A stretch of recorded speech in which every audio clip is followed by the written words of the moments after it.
Hey everybody, welcome back to my kitchen. The next page in our taco manual is about a great dish from the southern part of Mexico over on the Guerrero coast. Most people call it Camarones a la Diabla. I first encountered it years and years ago when I was traveling to Acapulco, and everybody was talking about how delicious it is. It's a spicy shrimp dish. And then I was sitting in the main market in Acapulco. It's not the most beautiful market in all of Mexico, but they've got some really good food there. And somebody had told me to go to this one stall and eat tacos of Camarones a la Diabla, or devilish shrimp.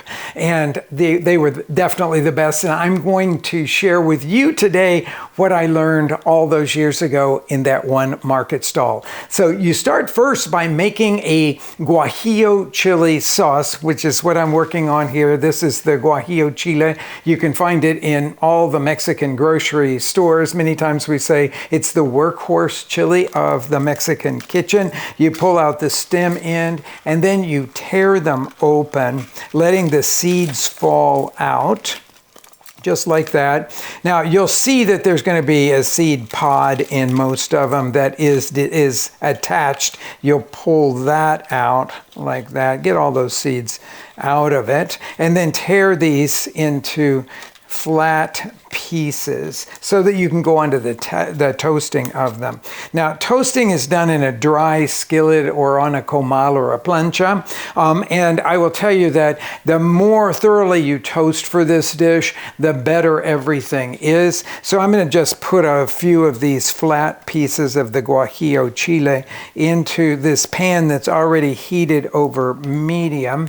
And then with a flat spatula, a metal spatula, I'm going to press them against the hard surface. You will notice that they will change color. You would think that they would turn darker color, but actually on the inside they lighten up. They turn to this really light cranberry color from the dark one. But really, they're going to release this beautiful aroma into the kitchen. So flip the pieces over and give them another press on the other side. This is a light. It doesn't take very long to toast them thoroughly like this. And then I'm going to collect them all in a small bowl here. And I've got a few more pieces to toast.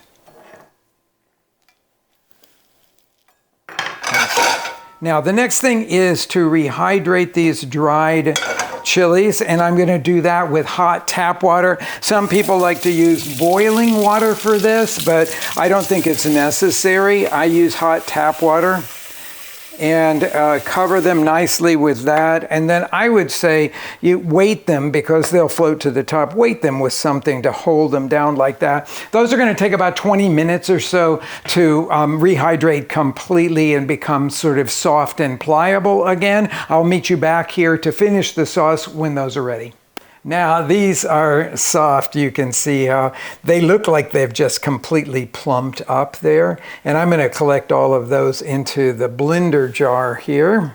Now you could use this soaking liquid if when you tasted it, it didn't taste sort of strong, like bitter strong. You could use it. This one actually tastes quite bitter. So I actually have some water here that I'm going to pour in, about 1/3 of a cup. And that's how much of the soaking liquid you would use. A couple of cloves of peeled garlic. We have some beautiful spices to go in here.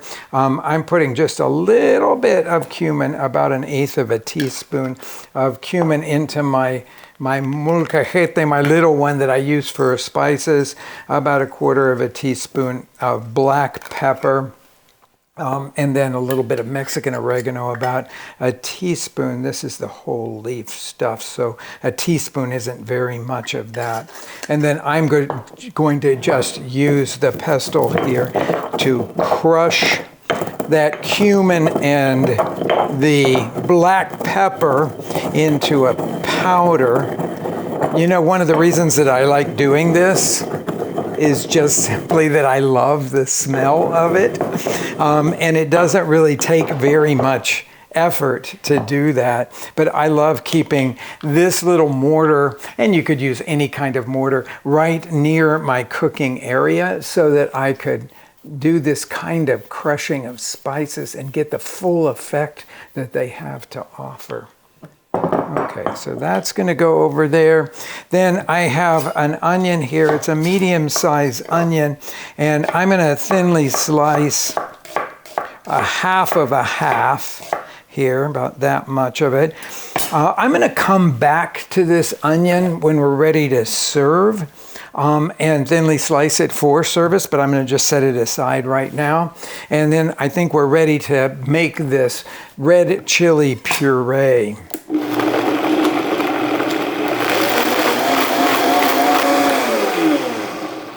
Now, because I'm using this high-speed blender, it will blend the tough skins of the guajillo chilies really, really smoothly. If you have a sort of standard issue blender, you'll want to do this next step after passing this through kind of just a regular strainer, like a medium mesh strainer. Okay, so we've got our mixture there. I've got a pan here on a medium heat, and I'm going to coat the bottom of the pan with some oil. You can use vegetable oil or olive oil. I'm kind of, I like the flavor of olive oil in it.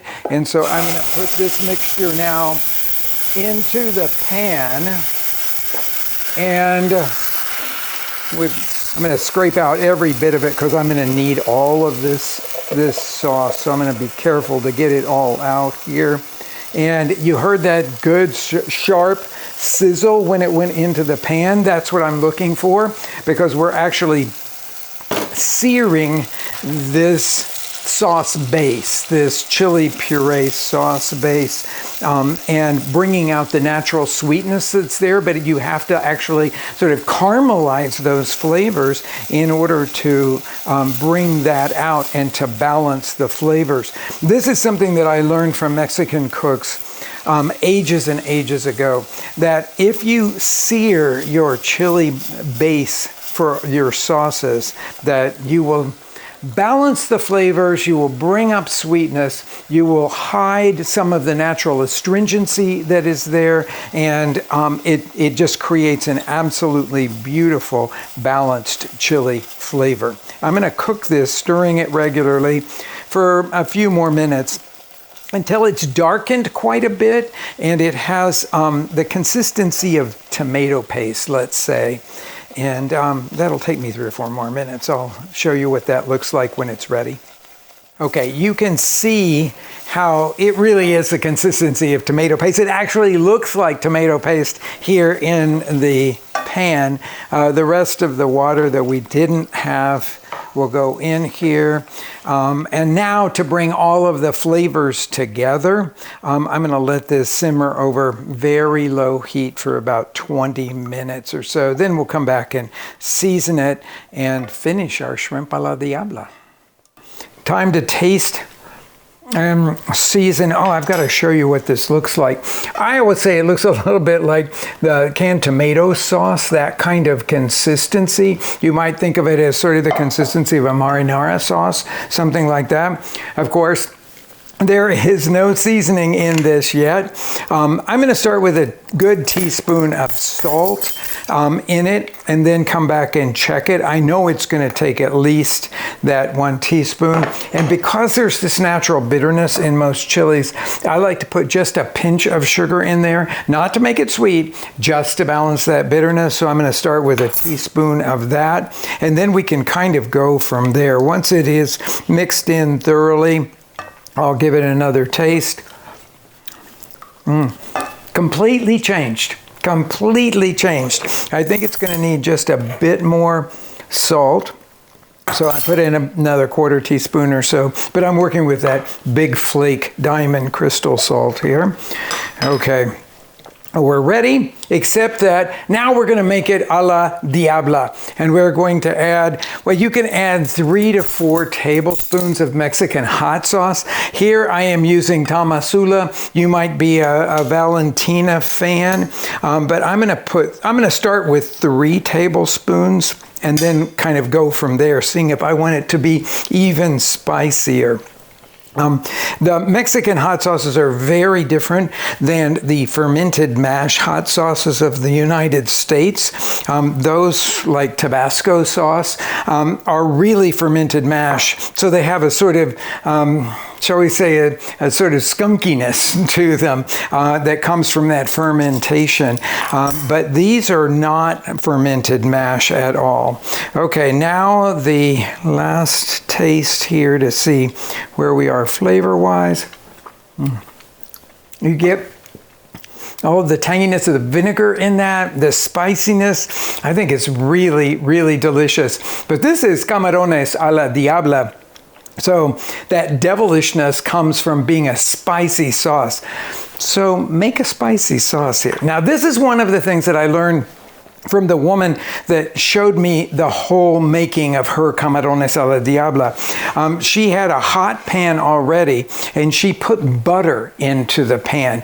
Now the butter, along with this Diabla sauce, is really, really good. It balances it perfectly. So I've got my hot pan there. I've got shrimps that are peeled here, and I've been pressing them in paper towels to dry them off like that. And once all of this butter has melted and started to look like it's browning nicely, because I want that browning part of it, I'm going to take these small shrimp off of the paper towels here and sort of, I'm going to call it stir fry them in here for just a minute or so.